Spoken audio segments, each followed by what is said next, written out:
Vanakkam. So, why only the pure? Why only the pure?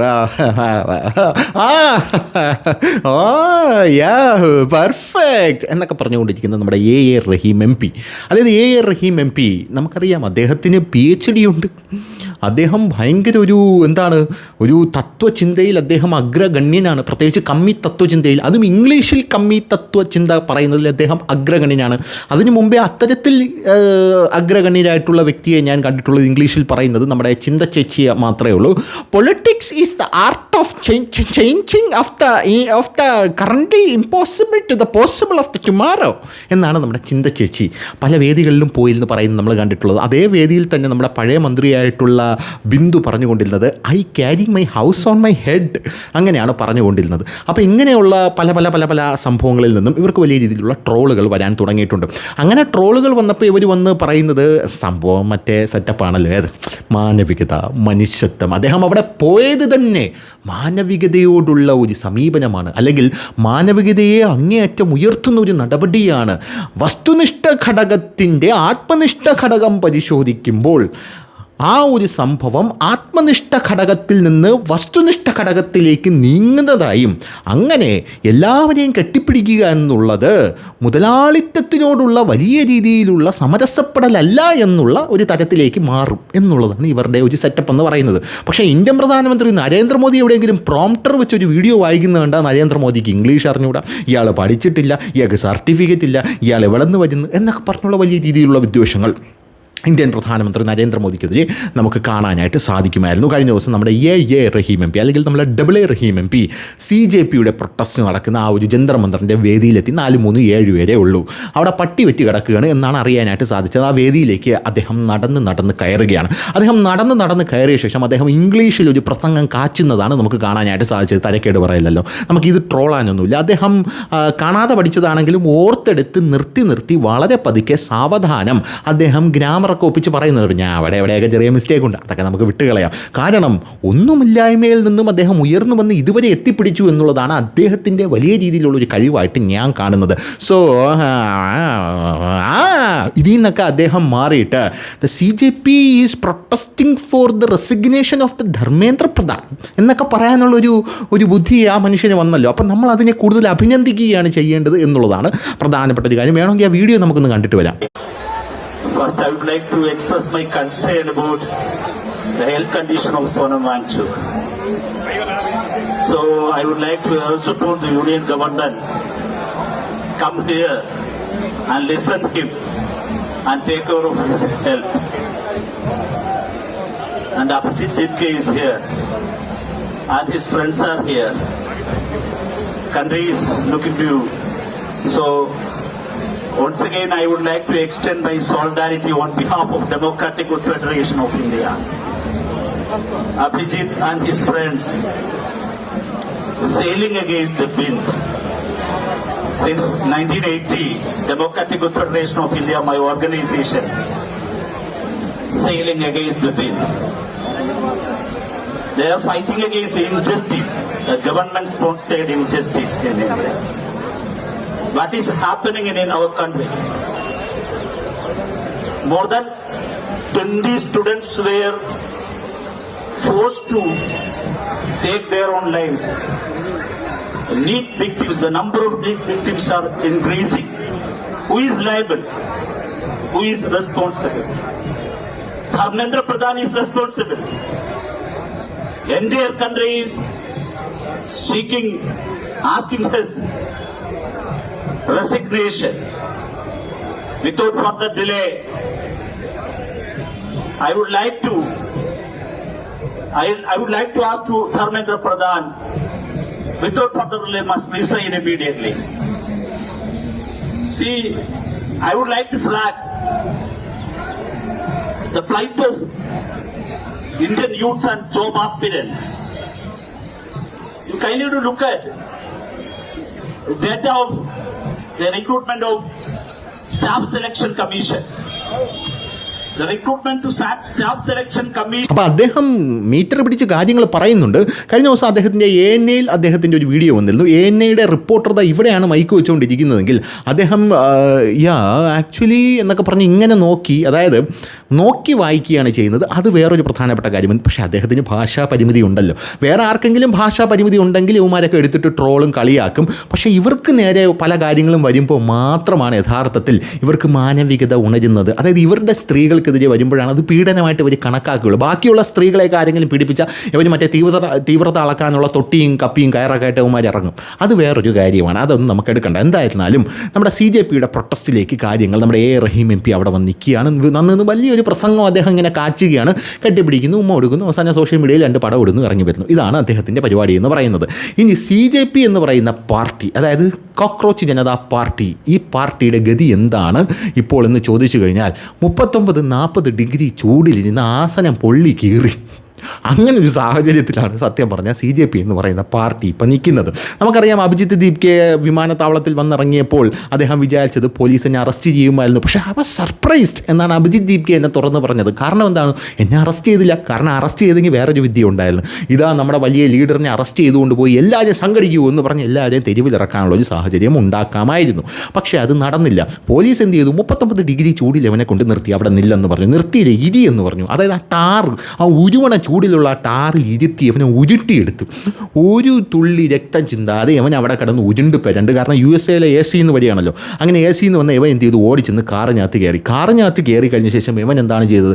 പിന്നെ ഇവൻ്റെ സമരം മൊത്തം ഹോട്ടലിലാണ്. അതായത് ഇവൻ ഹോട്ടലിലെ AC റൂമിൽ നിന്ന് പുറത്തിറങ്ങൂല. ഇവൻ വൈകുന്നേരം ആകുമ്പോൾ ഹോട്ടലിലോട്ട് പോകും. പിന്നെ ഇടയ്ക്കിടയ്ക്ക് മാത്രമേ സമരമുഖത്ത് വരികയുള്ളൂ. പ്രത്യേകിച്ച് മാധ്യമപ്രവർത്തകരും ഏതെങ്കിലുമൊക്കെ കൊച്ചു പെമ്പിള്ളാരൊക്കെ വരുമ്പോൾ സമരമുഖത്ത് വരിക. അതിൻ്റെ വീഡിയോ ഒക്കെ ഇപ്പോൾ നോർത്ത് ഇന്ത്യൻ മാധ്യമങ്ങളിൽ തരംഗമാണ്. കാരണം ഇവൻ പെൺകുട്ടികളുടെ കൂടെ നിന്ന് മാത്രമേ സെൽഫി എടുക്കാറുള്ളൂ. വേറെ ആരെങ്കിലും വന്നു കഴിഞ്ഞാൽ അവൻ തട്ടി മാറ്റും. നമ്മുടെ സുരേഷ് ഗോപിയൊക്കെ ആണെങ്കിൽ ഇപ്പോൾ മാധ്യമങ്ങൾ മുണ്ടൂരി തലയെ കെട്ടിയാണ്. ഇവൻ ഇങ്ങനെ തട്ടി മാറ്റും. ഇവൻ പറയും നടക്കില്ല കുട്ടി വരൂ എന്ന് പറഞ്ഞ് അടുത്ത് ചേർത്ത് നിർത്തി ഫോട്ടോ എടുക്കുന്ന കാഴ്ചയൊക്കെ ഇപ്പോൾ സോഷ്യൽ മീഡിയയിൽ വൈറലാണ്, ട്രെൻഡിങ് ആണ്. പോരാത്തതിന് ഈ പെൺകുട്ടികളുടെ അടുത്ത് പോയി സംസാരിച്ച് ആ കുട്ടികളുടെ കയ്യിൽ നിന്നും ഫോൺ നമ്പർ മേടിക്കുക. എനിക്ക് എപ്പോഴും വരാറുണ്ടോ ഇവിടെ? ആരെങ്കിലും ചോദിച്ചാൽ കുഞ്ഞമ്മേനെ മാപ്പിളേനെ മോനാണെന്ന് പറഞ്ഞാൽ മതി എന്നൊക്കെ പറഞ്ഞുള്ള രീതിയിൽ നമ്മുടെ ചതിക്കാത്ത ചന്തുവിലെ മൈക്കിൾ ജാക്സൺ ആയിട്ടുള്ള സലീം കുമാർ പറയുന്ന രീതിയിൽ കുട്ടി അവൻ്റെ കൂടെ വന്നു, അവൻ ലവൻ്റെ കൂടെ വന്നു, കുട്ടിയുടെ കൂടെ ആരെങ്കിലും വരണോ? അല്ല, ഞാൻ ഫ്രീ ആണ് എന്ന് പറയുന്നത് പോലെയാണ് ഉമ്മാരെയൊക്കെ കാര്യം എന്ന് പറയുന്നത്. അങ്ങനെയാണ് ഈ കോക്രോച്ച് ജനതാ പാർട്ടിയുടെ സമരം മുന്നോട്ട് പോകുന്നത്. അങ്ങനെ സമരം മുന്നോട്ട് പോകുമ്പോൾ ധർമ്മേന്ദ്ര പ്രധാൻ റിസൈൻ ചെയ്യണം എന്ന് പറഞ്ഞൊരു സാഹചര്യത്തിൽ നീറ്റ് പരീക്ഷ വീണ്ടും നടക്കുന്നു. ആ പരീക്ഷയിലാണെങ്കിൽ മുടിഞ്ഞ സെക്യൂരിറ്റി, പോരാത്തതിന് എല്ലാം ഭയങ്കര കൃത്യമായിട്ട് നടന്നു. യോഗി ആദിത്യനാഥ് അടക്കമുള്ളവർ പരീക്ഷ എഴുതാൻ പോകുന്ന കുട്ടികൾക്ക് 50% ബസ്സിന് ഇളവ് പ്രഖ്യാപിക്കുന്നു. പല സ്ഥലങ്ങളിലും അങ്ങനെ പല കാര്യങ്ങളും വരുന്നു. പരീക്ഷ എഴുതി കഴിഞ്ഞ് എല്ലാ പിള്ളേരും ഞങ്ങളുടെ CJPയുടെ പ്രൊട്ടസ്റ്റിലേക്ക് ഒഴുകിയെത്തണമെന്ന് പറയുന്നു. കർഷകർ ഒഴുകിയെത്തണമെന്ന് പറയുന്നു. ഒരു പട്ടി പോലും തിരിഞ്ഞു നോക്കിയില്ല. അങ്ങനെ ഇവനും അവിടെയുള്ള കുറേ ആൾക്കാരും കൂടെ അവിടെ കിടന്ന് ക്രിക്കറ്റ് കളിക്കണം. ഒരു കാര്യം ആലോചിച്ച് നോക്കണം, ഹിറ്റ്ലറെക്കാട്ടിലും ഭീകരനായിട്ടുള്ള നരേന്ദ്രമോദി എന്ന് പറയുന്ന വ്യക്തിയുടെ ഇന്ത്യയിൽ നരേന്ദ്രമോദിക്കെതിരെ സമരം ചെയ്യുന്ന അവന്മാർ ജന്തർ മന്ദിറിൽ കിടന്ന് ക്രിക്കറ്റ് കളിക്കുകയാണ്. അതേസമയം നമ്മുടെ കേരളത്തിൽ 2 കമ്മിക്കുട്ടന്മാർ തെരുവിലിറങ്ങി കഴിഞ്ഞാൽ അവന്മാർ എന്ത് ചെയ്യും? പീരങ്കി അടിച്ച് ഓട്ടിക്കുക. അതും മറ്റേ മലം കലക്കിയ വെള്ളമാണ് കൊണ്ടടിക്കുന്നത്. അവസാനം ചൊറിഞ്ഞു പൊട്ടി അവന്മാർ ചൊറിഞ്ഞുകൊണ്ട് ഓടുന്ന കാഴ്ചയാണ് നമുക്ക് കാണാനായിട്ട് സാധിക്കുന്നത്. അപ്പോൾ അങ്ങനെയാണ് കേരളത്തിലും കാര്യങ്ങളൊക്കെ നടക്കുന്നത്. പക്ഷേ കേന്ദ്ര സർക്കാർ ഹിറ്റ്ലറിനെക്കാട്ടിലും ഭീകരനായിട്ടുള്ള മോദിയുടെ മൂക്കിൻ്റെ താഴത്തിൽ നിന്ന് ക്രിക്കറ്റ് കളിച്ചുകൊണ്ടിരിക്കുകയാണ്. അതാണ് അവിടുത്തെ സമരമുറ എന്ന് പറയുന്നത്. ഡെയിലി യുവമാർക്ക് സ്പോൺസർ ചെയ്യാനായിട്ട് കുറേ ആൾക്കാർ വന്നിട്ട്, അതായത് കുറേ അറിയാമല്ലോ, എന്ത് സമരം വന്നാലും ഉടനെ കശ്മീരിൽ 370 പിൻവലിച്ച് കഴിഞ്ഞ് ദേഷ്യമുള്ള കുറേ അവന്മാർ വരും, മുത്തലാഖ് പിൻവലിച്ച് കഴിഞ്ഞ് ദേഷ്യമുള്ള കുറേ മാർ അവർ വന്ന് ചിക്കൻ ബിരിയാണി മട്ടൻ ബിരിയാണിയൊക്കെ ഡെയിലി ഇങ്ങനെ വച്ചു കൊടുക്കുകയാണ്. ഇപ്പോഴും ധർമ്മേന്ദ്ര പ്രധാൻ രാജിവെക്കണം എന്ന് പറഞ്ഞുകൊണ്ടാണ് ഉമാരിയിരിക്കുന്നത്. ധർമ്മേന്ദ്ര പ്രധാൻ ഇറങ്ങും. അതായത് എല്ലാ തവണയും കേന്ദ്ര സർക്കാർ അവരുടെ ക്യാബിനറ്റ് റീഷഫിൾ ചെയ്യും. ഇത്തവണ റീഷഫിൾ ചെയ്യുമ്പോൾ ധർമ്മേന്ദ്ര പ്രധാനെ മാറ്റും, നിർമ്മല സീതാരാമനെ മാറ്റും, പകരം വേറെ 2 പേര് വരും. ആ റീഷഫിളിന് വേണ്ടി കാത്തിരിക്കണം. അങ്ങനെ റീഷഫിൾ വന്നു കഴിയുമ്പോൾ പൽമാൻ ജയിച്ചേ, അല്ലെങ്കിൽ നമ്മുടെ ഈ ക്ലൈമാക്സിലും, അതായത് ഗോഡ് ഫാദറിൻ്റെ ക്ലൈമാക്സിലും മായൻകുട്ടി ഈ താലി എടുത്ത് കൊടുത്തിട്ട് ഇങ്ങനെ എന്ന് പറയുന്നത് പോലെ ഞങ്ങളുടെ വിജയം, ഇത് ഞങ്ങളുടെ മാത്രം വിജയമാണ് എന്ന് പറയാനായിട്ട് മതി കാത്തിരിക്കുകയാണ്. അത് വേറൊരു കാര്യം, അത് നമുക്ക് ആ സമയത്ത് ഡീൽ ചെയ്യാം.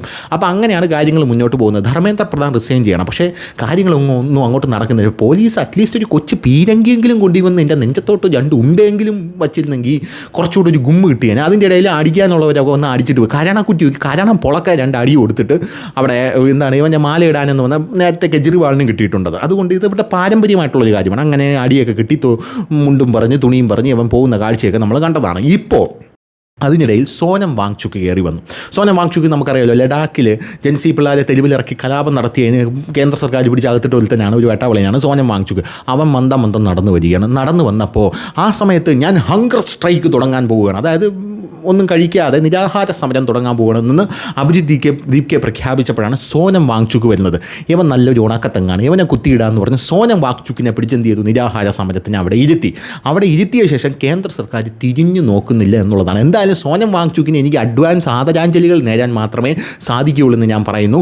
അപ്പോൾ മാധ്യമങ്ങളൊന്നും ഇവനോട് ചോദിച്ചു, അല്ല അഭിജിത്ത് ദീപ് കെ, താങ്കളാണല്ലോ ഈ CJPയുടെ ഈ സ്ഥാപകൻ എന്ന് പറയുന്നത്, ആ താങ്കൾ എന്തുകൊണ്ടാണ് ഇവിടെ ഹങ്കർ സ്ട്രൈക്ക് നടത്താത്തതെന്ന് ചോദിച്ചപ്പോൾ അഭിജിത്ത് ദീപ് കെ പറഞ്ഞത്, എനിക്ക് ഈ മൈഗ്രെയിൻ്റെ അസുഖമുണ്ട്, അത് ഒരു നേരം ഭക്ഷണം കഴിക്കാതിരുന്നാൽ എനിക്ക് കൊണ്ടളവും, അതുകൊണ്ട് ഞാൻ എന്ത് ചെയ്തു, ഞാൻ ഹങ്കർ സ്ട്രൈക്കിൽ പങ്കെടുത്തില്ല, എനിക്ക് കൊണ്ടളവി കഴിഞ്ഞാൽ പിന്നെ പറയാൻ പറ്റില്ല, ഞാൻ അള്ളി കീറും എന്നൊക്കെയാണ് അവൻ അവിടെ കിടന്ന് പറഞ്ഞുകൊണ്ടിരിക്കുന്നത്.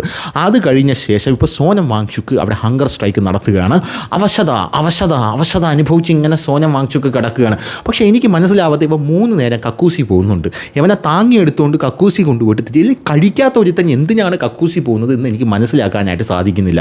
അപ്പോൾ BJPയുടെ പല പ്രവർത്തകരും പറയുന്നത് ഇവ അവിടെ വെള്ളം കുടിക്കുന്നുണ്ടല്ലോ, നീരാഹാര സമരമാണല്ലോ, അതായത് ഈ നീരാഹാരം മാത്രം കഴിച്ച് അതിനകത്ത് പഴച്ചാറാണ് ഇവന്മാർ കൊണ്ട് കൊടുക്കുന്നത് എന്നുള്ള ഒരു റിപ്പോർട്ട് ഇതിനോടകം തന്നെ പുറത്ത് വന്നിട്ടുണ്ട്. അത് BJPക്കാർ ഉന്നയിക്കുന്ന ആരോപണമാണ്, സംശയമാണ്. എന്തായാലും നമുക്ക് അതിലോട്ട് കയറി പിടിക്കണ്ട. അപ്പോൾ ഇപ്പോൾ സോനം വാങ്ചുക്കിൻ്റെ ഭാഗത്തു നിന്നും വലിയ രീതിയിലുള്ള ഒരു എന്താ പറയുക, വലിയൊരു സാറ്റിസ്ഫാക്ഷൻ ഇല്ലായ്മ. അതായത് സോനം വാങ്ചുക്ക് അസംതൃപ്തനാണ്, ഇവന്മാർ കൂടെ നിന്ന് കോൺക്രീറ്റ് ഇട്ട് എന്ന് സോനം വാങ്ചുക്ക് മനസ്സിലാക്കിയെന്നാണ് നമുക്കറിയാനായിട്ട് സാധിച്ചത്. അതായത് അഭിജിത്ത് ദീപ് കെ അദ്ദേഹത്തെ പ്രതിഷേധത്തിൽ പങ്കുചേരാൻ ക്ഷണിച്ചപ്പോൾ ഇതൊരു യഥാർത്ഥ പ്രതിഷേധമാണെന്നും എല്ലാവരും ഒരുമിച്ച് നിരാഹാരം നടത്തും എന്നുമാണ് സോനം വാങ്ചുക്കിൻ്റെ അടുത്ത് ഇവന്മാർ പറഞ്ഞു വെച്ചിരുന്നത്. എന്നിരുന്നാലും പ്രതിഷേധത്തിലെത്തിയ ശേഷം സോനം വാങ്ചുക്ക് തികച്ചും വ്യത്യസ്തമായ രീതിയിലാണ് ആ പ്രതിഷേധം കണ്ടത്. സോനം വാങ്ചുക്ക് കഴിഞ്ഞ 6 ദിവസമായിട്ട് പട്ടിണി കിടക്കുകയാണ് പാവപ്പെട്ട മനുഷ്യൻ. അതേസമയം മറ്റ് പ്രതിഷേധക്കാർ ബർഗറുകൾ, ശീതളപാനീയങ്ങൾ, മറ്റ് ഫാസ്റ്റ് ഫുഡുകൾ എന്നിവ ഉൾപ്പെടെ ദിവസത്തിൽ 4 നേരമാണ് ഇവ ആ പാവപ്പെട്ട സോനം വാങ്ചുക്ക് അവൻ അവിടെ ഇങ്ങനെ വെള്ളം ഇറക്കി ഉമ്മാരെ ഫ്രണ്ട് ഇരുന്ന് മാക്കനെ ബിരിയാണി കഴിഞ്ഞ് ബർഗർ, ഞാൻ പറഞ്ഞു നേരത്തെ പറഞ്ഞ കുറേ എണ്ണം കൊണ്ട് കൊടുക്കുന്നുണ്ടെന്ന്, ബിരിയാണി വിളമ്പുന്നു, ബർഗർ വിളമ്പുന്നു, മണമാണെങ്കിലോ ഹോട്ടൽ തോറ്റു, അങ്ങനത്തെ മണമാണ്. അവിടെയാണ് ഈ പാവ മനുഷ്യൻ നിരാഹാരം ഇങ്ങനെ കിടക്കുന്ന. ബിരിയാണി തിന്നോട്ടെ, അതിൻ്റെ പുറകെ ബർഗർ വരുന്നു, പിസ്സ വരുന്നു, പാസ്ത വരുന്നു, എന്തൊക്കെയാണ് വരുന്നത്. അങ്ങനെ വെറൈറ്റി ഡിഷസാണ് ഇങ്ങനെ വന്നുകൊണ്ടിരിക്കുന്നത്. പോരാത്തതിന് സോനം വാങ്ചുക്കിന് കടുത്ത നിരാശയും വഞ്ചനയും ഇത് കണ്ടപ്പോൾ തോന്നുന്നുവെന്നാണ് ഇപ്പോൾ നമ്മുടെ പാശ്ചാത്യ മാധ്യമങ്ങൾ റിപ്പോർട്ട് ചെയ്തിരിക്കുന്നത്. വിദ്യാർത്ഥികളുടെ പ്രശ്നങ്ങളെക്കുറിച്ചോ പ്രതിഷേധങ്ങളെക്കുറിച്ചോ ഇവിടെ ആരും ഗൗരവമായി സംസാരിക്കുന്നില്ല. യവന്മാരുടെ ചിന്ത മൊത്തം പോളിങ്ങിലാണ്. ഇതിനെക്കുറിച്ച് സംസാരിക്കടാ, ഞാൻ ഇപ്പോൾ പട്ടിണി കിടന്ന് ചാവൂടാ എന്നാണ് സോനം വാങ്ചുക്ക് പറഞ്ഞുകൊണ്ടിരിക്കുന്നത്. പക്ഷേ യവന്മാരുടെ ചിന്ത മൊത്തം എന്താണ്, വെട്ടി അടിക്കുന്നതിലാണ് എന്നുള്ളതാണ് മറ്റൊരു പ്രധാനപ്പെട്ട കാര്യം എന്ന് പറയുന്നത്. എന്തായാലും അദ്ദേഹത്തിൻ്റെ അഭിപ്രായത്തിൽ ഇവിടെ പല ആൾക്കാരും വന്നിരിക്കുന്നത് കണ്ടൻറ്റ് ക്രിയേഷന് വേണ്ടി മാത്രമാണ്. അതായത് ഇൻസ്റ്റാഗ്രാം പേജ് ഉണ്ടല്ലോ, അവിടെ വന്നിരിക്കുന്ന പല പാറ്റകൾക്കും ആ പാറ്റകൾ ആ ഇൻസ്റ്റാ ഒരു ഫോളോവേഴ്സോ 2 ഫോളോവേഴ്സോ ഉള്ളൂ. അപ്പോൾ ഇവിടെയൊക്കെ നിന്ന് വീഡിയോയും ഫോട്ടോ ഒക്കെ ഇടുമ്പം ഒരുപാട് ഫോളോവേഴ്സ് അവിടെ വന്ന് ചേരും. പോരാത്തതിന് കുറേ എണ്ണം ജേർണലിസ്റ്റായിട്ട് ഇറങ്ങിയിട്ടുണ്ട്. അതായത് ഇൻസ്റ്റാഗ്രാം പേജും വെച്ചുകൊണ്ട് ഞാൻ ജേർണലിസ്റ്റാണ് എന്ന് പറഞ്ഞുകൊണ്ട് ഈ ഡെയിലി നടക്കുന്ന ഈ CJPയുടെ പ്രൊട്ടസ്റ്റിലെ അപ്പപ്പോൾ അപ്ഡേറ്റുകൾ ഇവന്മാർ കൊടുക്കുന്നുണ്ട്. 22.5 മില്യണുള്ള വേറൊരു പേജ് അപ്പുറത്തുണ്ട്. അത് ടാഗ് ചെയ്ത് കൊടുത്തു കഴിഞ്ഞാൽ ഫോളോവേഴ്സ് പറക്കും എന്ന് ഇവന്മാർക്ക് കൃത്യമായിട്ട് അറിയാം. അങ്ങനെ കുറേ എണ്ണം അവിടെ തെണ്ടിത്തിരിഞ്ഞ് നടപ്പുണ്ട്. പിന്നെ നമ്മുടെ സൂത്രധാരനിലെ സലീം കുമാറിനെ പോലെ അല്ലെ ലീലാമണി എന്ന് പറഞ്ഞ് കുറേ എണ്ണം അവിടെ കറങ്ങിത്തിരിഞ്ഞ് നടപ്പുണ്ട്. അത് വേറൊരു സൈഡിൽ ഇങ്ങനെ നടപ്പുണ്ട്. പിന്നെ അതും പോരാഞ്ഞിട്ട് ഇവിടെ പോക്കറ്റ് അടി ടീം ഭയങ്കര വ്യാപകമാണെന്നാണ് പറയുന്നത്. പോക്കറ്റ് അടിക്കുന്നത് യവന്മാർ തന്നെ പോക്കറ്റ് അടിക്കുകയാണ് എന്നുള്ളതാണ് മറ്റൊരു പ്രധാനപ്പെട്ട കാര്യം എന്ന് പറയുന്നത്. എന്തായാലും ദേഷ്യത്തോടെ സോനം വാങ്ചുക്ക് പ്രതിഷേധക്കാരോട് ദിവസം മുഴുവൻ നിരാഹാരം നടത്താനും ഭക്ഷണം കഴിക്കുന്നത് നിർത്താനും കഴിഞ്ഞ ദിവസം പറഞ്ഞു. ഞാൻ മാത്രം അനുഭവിച്ചാൽ പോലെ നീയും ഒക്കെ അനുഭവിക്കണമെന്നാണ് സോനം വാങ്ചുക്ക് യവന്മാരോട് പറഞ്ഞത്. അങ്ങനെ ആളുകൾ ഇപ്പോഴും അയാളെ ശ്രദ്ധിക്കുന്നില്ല. കാരണം പാവ അപ്പം കടന്ന് പട്ടിണി കിടന്ന് മരിച്ചോട്ടെ, അത് നമുക്കൊരു മൈലേജ് ആണല്ലോ എന്ന് പറഞ്ഞാണ് ഇപ്പോൾ അഭിജിത്ത് ദീപ് കെ അടക്കം ഇരിക്കുന്നത്. അതായത് സ്വന്തം ആൾക്കാരോട് പോലും യാതൊരുവിധ ആത്മാർത്ഥതയില്ലാത്ത യവന്മാരെയാണ് യഥാർത്ഥത്തിൽ നമ്മുടെ CJP അല്ലെങ്കിൽ പാറ്റകൾ എന്ന് നമ്മുടെ സൂര്യകാന്ത് വിളിച്ച, അല്ലെങ്കിൽ ഇങ്ങനെ വിളിച്ചാൽ എന്തെങ്കിലും തെറ്റുണ്ടോ നിങ്ങൾ പറ. അതായത് അവർക്ക് വേണ്ടി ഇവന്മാർ വിളിച്ചിട്ട് ഒരു പാവ മനുഷ്യൻ വന്ന് നിരാഹാരം കിടക്കുകയാണ്. യവന്മാർ ആ മനുഷ്യനെ ശ്രദ്ധിക്കാതെ അയാളെ മുമ്പിൽ കൂടെ വെട്ടി അടിച്ച് ഇങ്ങനെ നടക്കുകയാണ്. അത് സ്വാഭാവികമായിട്ടും യവന്മാരോട് പോലും ഒരു കമ്മിറ്റ്മെൻ്റ് ഇല്ല. യവന്മാർക്ക് എങ്ങനെയെങ്കിലും തിന്നണം, പോണി വേപ്പിക്കണം, അവിടെ കിടന്നുറങ്ങണം, അതായത് രാജ്യത്തിൻ്റെ താല്പര്യങ്ങൾക്കോ അല്ലെങ്കിൽ എന്തെങ്കിലും പഠിച്ചെന്തെങ്കിലും ആവണമെന്നോ, ഒരു ബില്യനെയർ ആവണമെന്നോ, അല്ലെങ്കിൽ 10 ജോലി ചെയ്ത് അച്ഛനെ അമ്മയെ നോക്കണമെന്നോ, അല്ലെങ്കിൽ അച്ഛനെ അമ്മയെ നോക്കിയെങ്കിലും വേണ്ട കുറച്ച് പൈസ സമ്പാദിച്ച് കുറച്ച് ടാക്സൊക്കെ രാജ്യത്തിന് അടയ്ക്കണം, അങ്ങനെ ഒന്നും ഒരു ചിന്തയില്ല. എവിടെ ഫ്രീ ഫുഡ് കിട്ടും അവിടെ ഞങ്ങൾ ഓടിപ്പോവും. എല്ലാവരും അല്ല പറഞ്ഞത്, ഈ CJP വന്നിരിക്കുന്ന ഇതുപോലുള്ള കുറേ വൃത്തികെട്ട ടീംസ് ഉണ്ട്, യവന്മാരാണ്. അപ്പോൾ അങ്ങനെയുള്ള രീതിയിലാണ് ഇപ്പോൾ കാര്യങ്ങൾ പോകുന്നത്. എന്തായിരുന്നാലും നമ്മുടെ AA കൂടെ അവിടെ എത്തിയ സ്ഥിതിക്ക് പ്രതിഷേധം കൊഴുക്കും എന്നുള്ള കാര്യത്തിൽ ഒരു സംശയവുമില്ല. ഇനി എന്തായിരുന്നാലും ഉത്സവത്തിൻ്റെ രാവുകളാണ്. അപ്പോൾ ശരി.